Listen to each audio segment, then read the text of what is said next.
Hi hello నేను Anitha. Welcome to Anitha Archana vlogs. ఇదిగోండి బద్రీనాథ్ వచ్చేసామండి. ఎంతో పవిత్రమైన బద్రీనాథ్ క్షేత్రానికి వచ్చేసాము.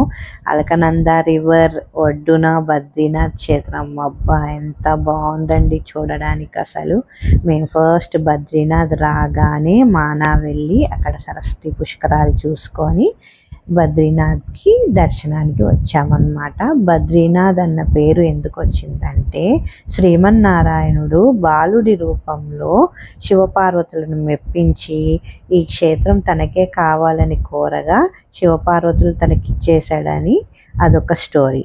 ఇంకోటి ఏంటంటే శ్రీమన్నారాయణుడు ఎంతో ఘోరమైన తపస్సు చేశాడంట. అప్పుడు శ్రీ మహాలక్ష్మి బదరీ చెట్టు రూపంలో తనను ప్రొటెక్ట్ చేసిందని. బదరీ చెట్టు అంటే రేగి చెట్టు.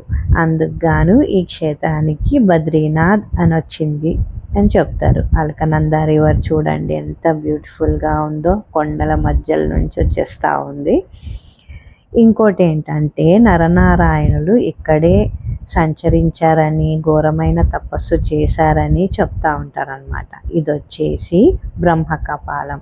బ్రహ్మ యొక్క 5వ తల భాగం ఇక్కడ పడిందని, తను ఇక్కడే మోక్షాన్ని పొందాడని చెప్తా ఉంటారు. అందుకు గాను మనం ఇక్కడికి వెళ్ళినప్పుడు మన పెద్దవాళ్ళకి తర్పణాలు వదలాలని, అప్పుడు వాళ్ళు కూడా మోక్షాన్ని పొందుతారని నమ్మకం అన్నమాట. ఇక్కడ చక్కగా పూజ అది చేసేసి అలకనందాలో వదిలేస్తూ ఉంటారనమాట.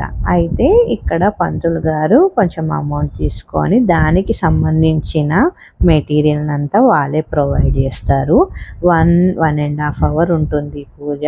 చక్కగా పూజ చేసుకొని మనం తర్పణాలు ఈ నదిలో వదిలేసి దర్శనానికి వెళ్ళొచ్చు అన్నమాట. ఇక్కడ మా హస్బెండ్ కూడా వాళ్ళ పెద్దవాళ్ళకి పూజ అది చేశారు. అయిన తర్వాత ఇంకా మేము దర్శనానికి వెళ్ళిపోయాము. ఎంత కలర్ఫుల్గా ఉందో టెంపుల్ మటుకు. ఇక్కడ ఎలాంటి క్యూ లైన్ పద్ధతి ఉండదండి, అలా జనాల్ని వదిలేస్తారు. కాకపోతే దర్శనం మటుకు చాలా బాగా జరిగింది. ఇక్కడ గర్భగుడిలో శ్రీమన్నారాయణుడు, శ్రీదేవి, భూదేవి, నరనారాయణ విగ్రహము, గరుడ విగ్రహము, కుబేర విగ్రహము, నారద విగ్రహము ఇలాగ అన్నీ ఉంటుంది. ఇంకా ఒక అఖండ దీపం వెలుగుతూ ఉంటుందన్నమాట. ఈ అఖండ దీపం వచ్చేసి స్వామివారి తలుపులు మూసాక కూడా వెలుగుతూనే ఉంటుంది అని చెప్తున్నారు. అసలు ఎంత పవర్ఫుల్ గుడి అంటే చాలా హ్యాపీ అనిపించిందండి.